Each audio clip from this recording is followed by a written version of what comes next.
Take a look at this problem here. What's our strategy going to be?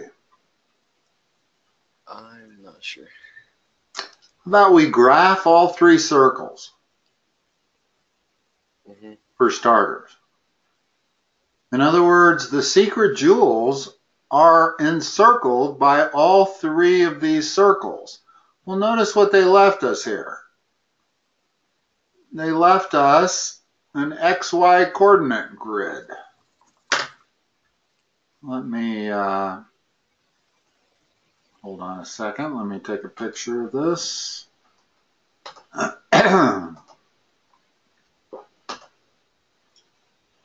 So, how do you graph that? That's what I'm not sure about. The general equation of a circle is this. Pretty easy. This is one of the easier ones. It's always x minus h, and it's always y minus k. In this case, it's equal to the radius squared. That is the general equation of a circle. So circle number one, where is the center? Is that HK, the center? Okay, what is h and k? It's a -1, +1. Okay, that's right here. What's the radius of that circle? 7. Okay, so if I go 7 in all directions, 1, 2, 3, 4, 5, 6, 7.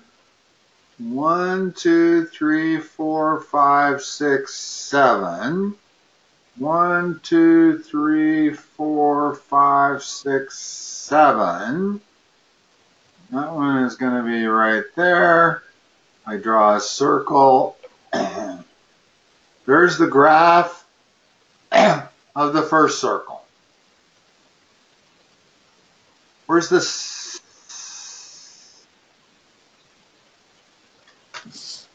center of the second circle?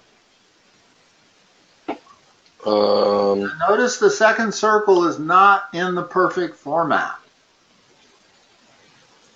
So if I wanted to put it in the perfect format, what would it look like? Would you just add the y plus 5 over? Yeah. In other words, if I do that, then I've got the perfect format. Where's the center of that circle? +2, -5.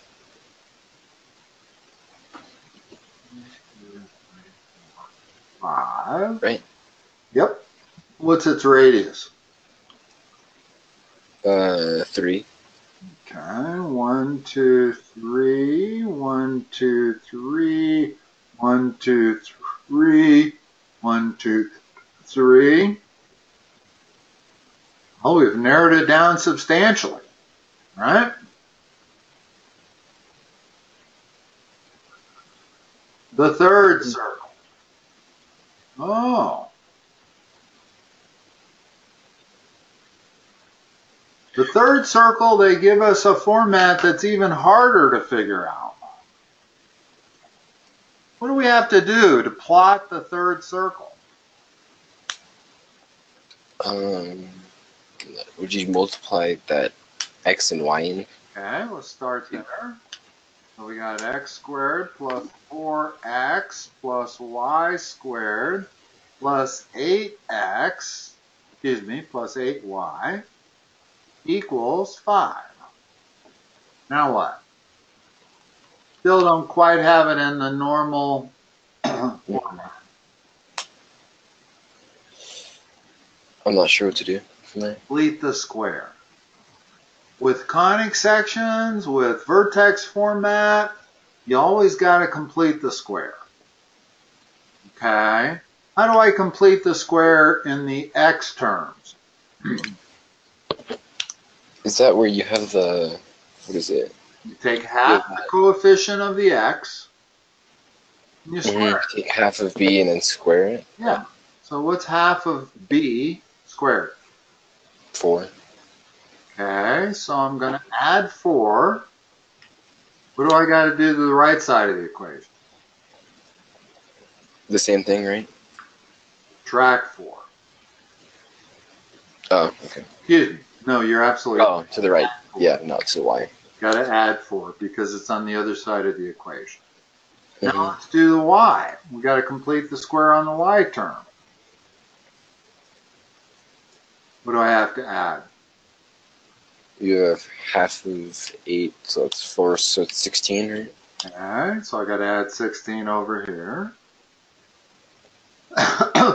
And now, because I've completed the square, I can write that term like that.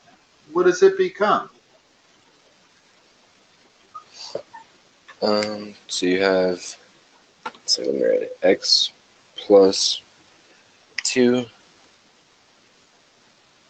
and then, what is it, plus y. Well, now hold on a second. Yeah, I'm sorry, I left the plus sign out. Yes, go ahead. Is it plus 4? Okay. And Equals 25. I add all those three numbers together. mm-hmm. Now, let's graph this circle. Hold on, before we graph it, let me erase some of this so we can see what we're doing here.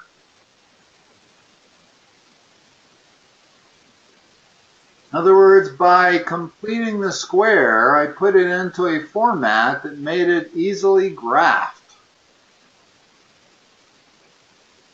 Mm-hmm. Let's see, what was it? I erased it. It was minus 2, minus 4? For the circle, yeah. For the center? Mm-hmm. So minus 2 minus 4 is right there. Oops. And what's my radius? 5. Right, because it came out to be 25 on the right side. So 1, 2, 3, 4, 5, 5, 5, and 5.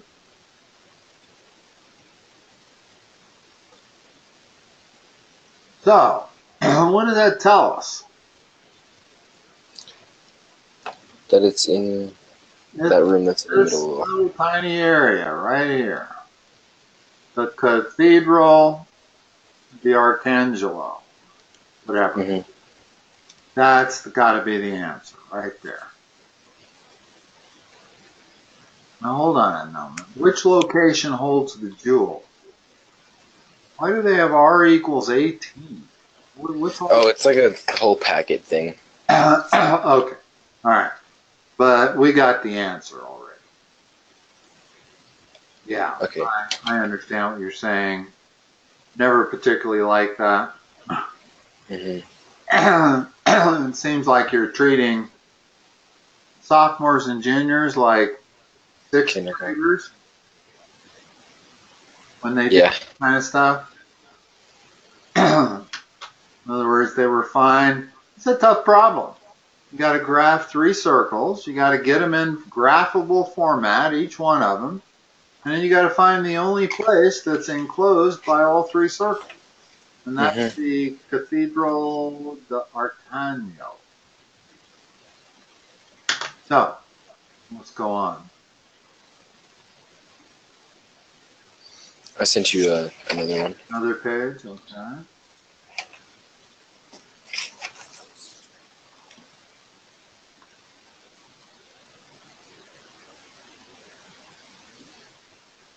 What do you take your pictures with that you create JPEG formats? Just my phone. Is it an Apple or a Samsung? Apple. Okay.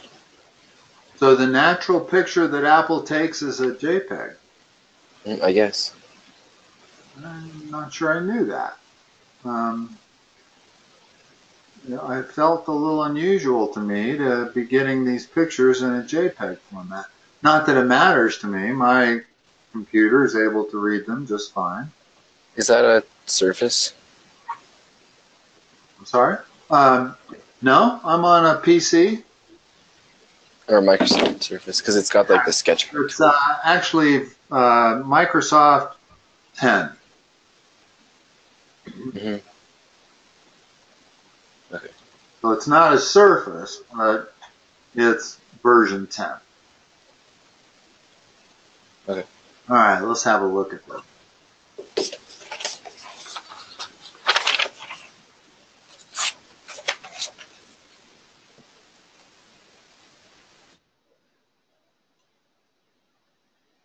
Okay. It's kind of interesting because they look like circles, do they not? Mm-hmm. But they're not circles. They're parabolas.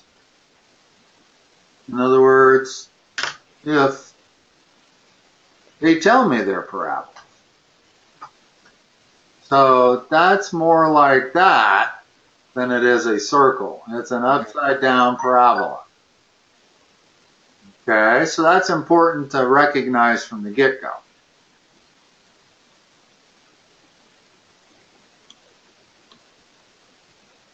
How do I figure out what that height is and what that height is? I'm not sure. Well,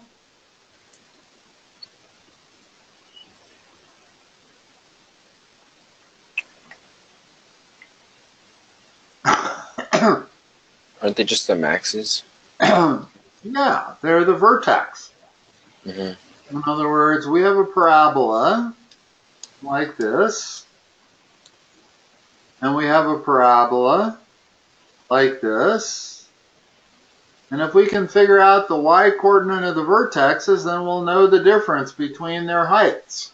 In other words, this distance right here is what we're trying to calculate.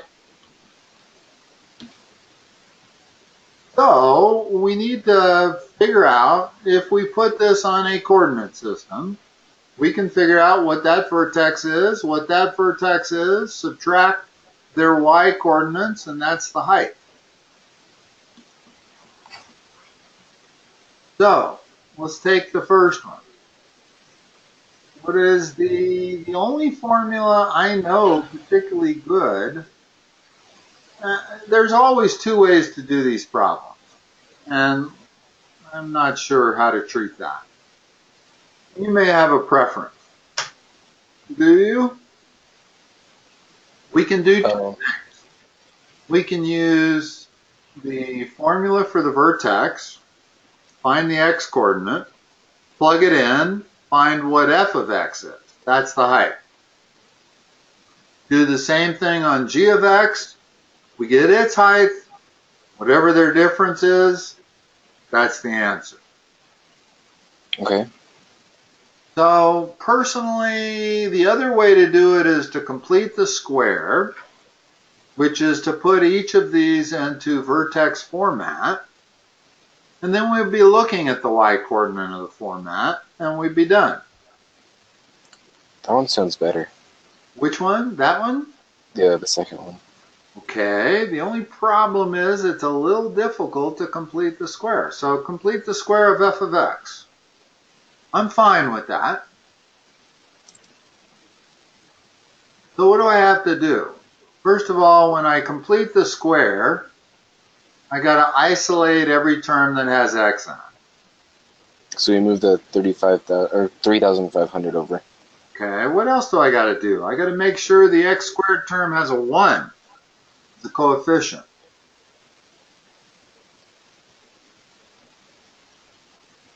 How do I do that?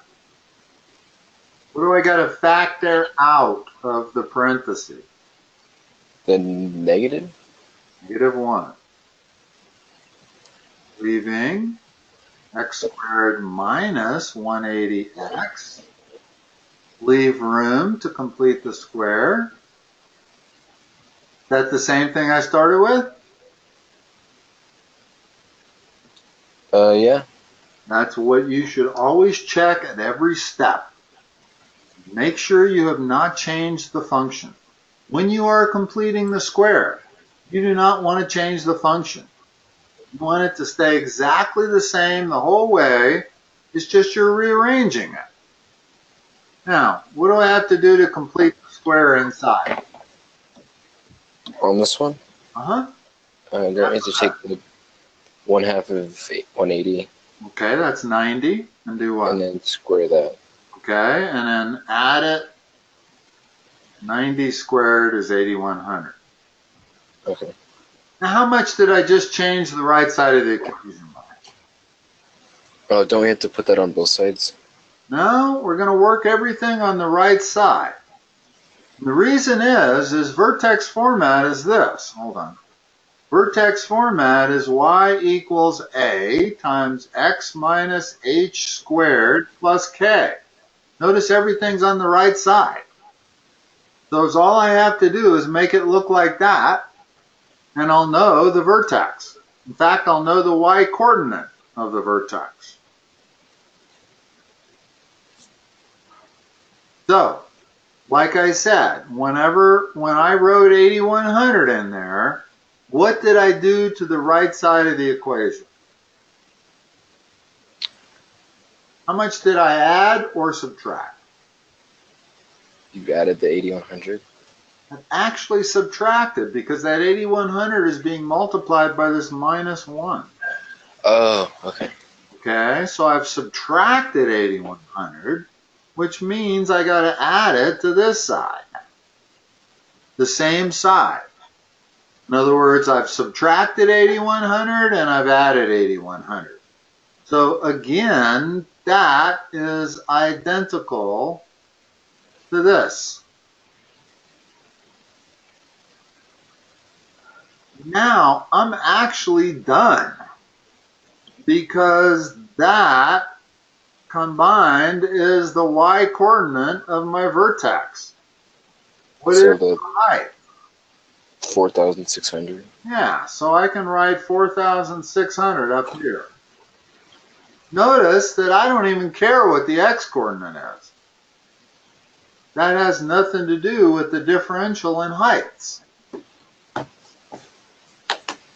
Okay. So we don't need to figure out the x coordinate. Just for sake of argument, it's x minus 90 squared. So that's the x coordinate of the vertex is 90. But I don't need it. What I need is the y coordinate. Now let's do the same thing on g of x, and I'll have my answer by subtracting the two numbers. So tell me what I need to do with g of x. You need to do the same thing where you get rid of the negative. Okay, so g of x, this is going to equal minus 1 times x squared minus 160x. Now, I don't do anything with that sign because I didn't factor the minus 1 from this number. I only factored the minus 1 out from those two numbers. Now, complete the square. So you take half of 160, which is 80, and square that. 6,400. Same problem as last time. What did I just change on the right side of the equation? You subtracted the 6,400. Okay, so I got to add 6,400. Got to do the opposite because I'm on the same side of the equation. Okay, and again, that's my y coordinate on the vertex. Well, what is that? 1650? No, that's 2250. Right? 2250, yeah. That's that height. 2250. That's the y coordinate of that vertex right there. So what's the difference? Rounded to the nearest meter.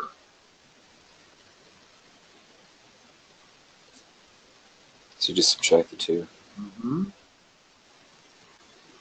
4,600, 2250. I do find it a little interesting that they said rounded to the nearest meter because we never had any decimals in this.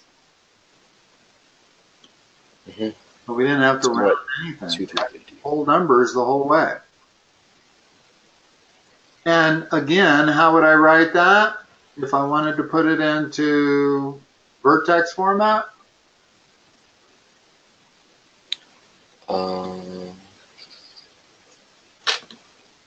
For the equation that we just did? Well, how do you write that in vertex format? In other words, why do you complete the square? You complete the square so that you can write it in a linear term, squared. Mm-hmm. So what's the linear term? So this is the -1 and times the x minus 160. No. No? The second part of the linear term is always whatever you got when you took a half of that. Oh, so is it the 80? Uh-huh.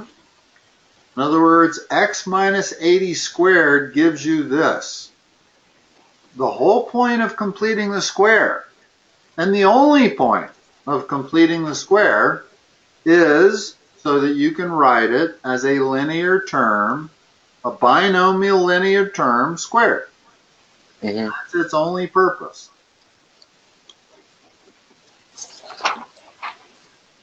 So there's our equation. A is -1, h is 80, k is 2250. The only thing we really care about is k, because they've asked for this difference right here. Mm-hmm. All right. You got any other problems, or is that it? You got another? I think I sent you one.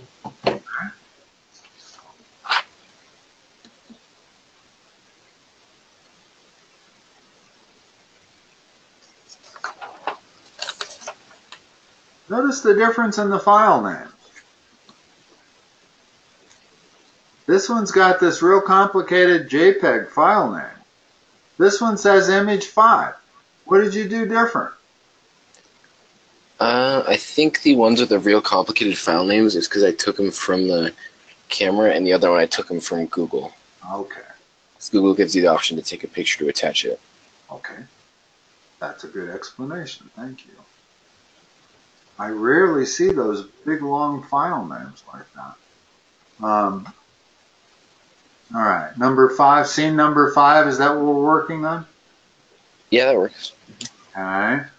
Don't have much time, but we probably have enough time to do this. What are we looking at here? What's this shape of this figure? An ellipse. What's the general format for an ellipse? Isn't it x minus h squared plus y minus k squared equals r squared? It's equal to 1. Oh, that's a circle. Never mind. You're close. There's not that big a difference between ellipses and circles.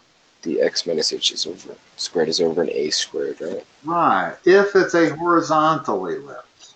Which If this it one is is. a vertical, which this is. If it was a vertical ellipse, then the a squared would be under the y term. Mm-hmm. B squared would be under the x term. It's always equal to 1. And notice, first of all, why this is similar to a circle. If A was equal to B, it would be a circle. I would then be able to multiply both sides, and I would end up with the equation of the circle. X minus h squared plus y minus k squared equals r squared. Mm-hmm. The only difference between an ellipse and a circle is that an ellipse has 2 radiuses. And the short radius is always B, the long radius is always A. No matter whether it's vertical or horizontal.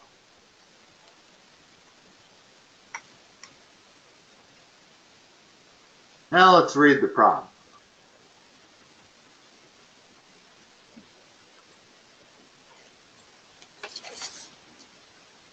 So one of the focuses is the Earth. Oh, that's what that is right there. Excuse me.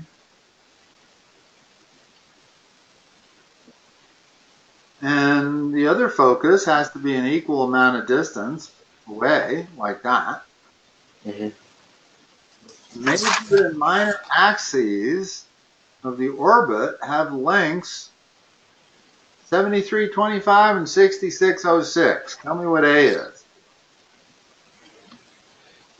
Let's see. Isn't that the major axis? So Always 73. the bigger number, yes. A is the major axis always. So it's the 7325. And the B is 6606. Find the apogee, which is the greatest distance from the Earth's center to Sputnik's center. Well, that's Sputnik. When is that distance the greater? It's when Sputnik is right there. Mm-hmm.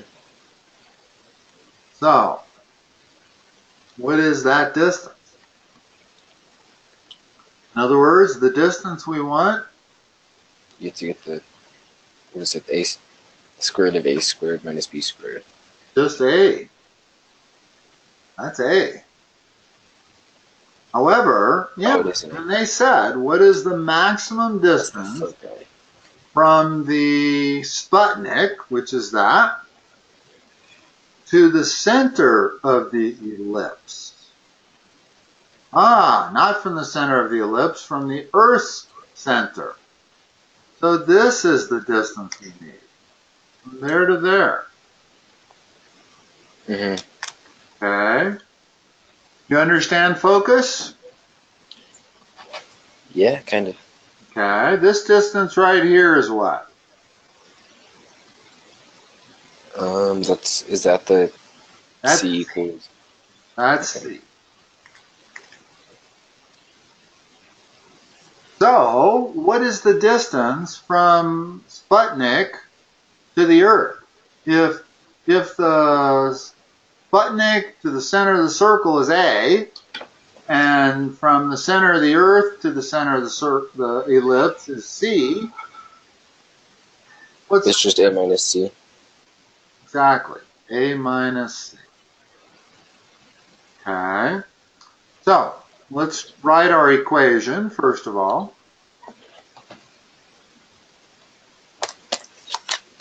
We've got x minus, easiest thing to do is to just make the center at the origin. So we really just have x squared over a squared, which is 7325 squared, plus y squared, because the center of our ellipse is going to be at 0, 0, over 6606 squared. That's equal to 1. Now, I didn't really need to write that. What I need to know is the relationship between A and C. In an ellipse, what is C squared equal to in terms of A and B? A squared minus b squared. Good. Now it's everything I need to know. In other words, since I know A and I know B, I'm going to be able to figure out C. Once I figure out C, I'm going to be able to figure out A minus C. Mm-hmm. Now, let's look at their hints. The distance from the foci to the center is defined as that. Okay, we knew that. That's what C was. And the apogee is defined as A plus C. Why did I have it as A minus?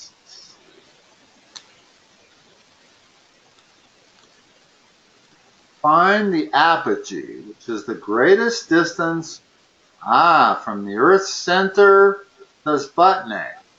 Well, that does not occur when Sputnik is right there. It occurs when Sputnik is right there. Mm-hmm. Well, that is A plus C. In other words, I didn't set the problem up right. They fooled me a little bit by putting Sputnik over on the left side. Mm-hmm. I just automatically assumed that that would be the spot where it was the furthest from the center of the Earth. Well, it really isn't. It's way over here.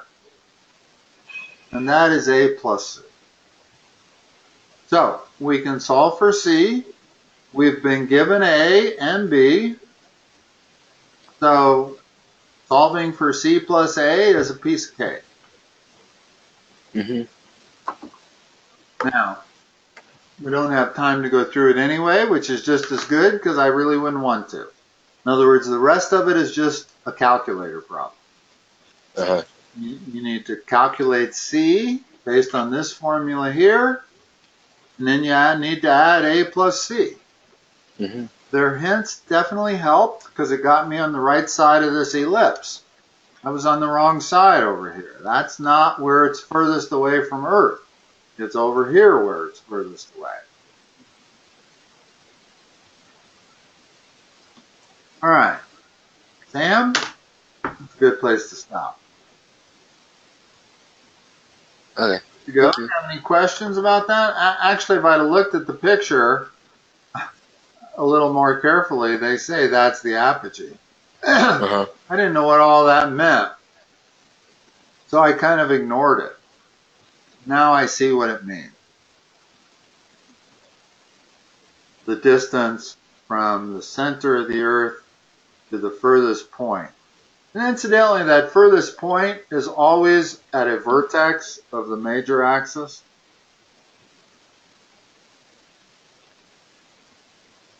Mm-hmm. Closest point's harder. Closest point looks like about right there. Not sure I would know how to find the closest point.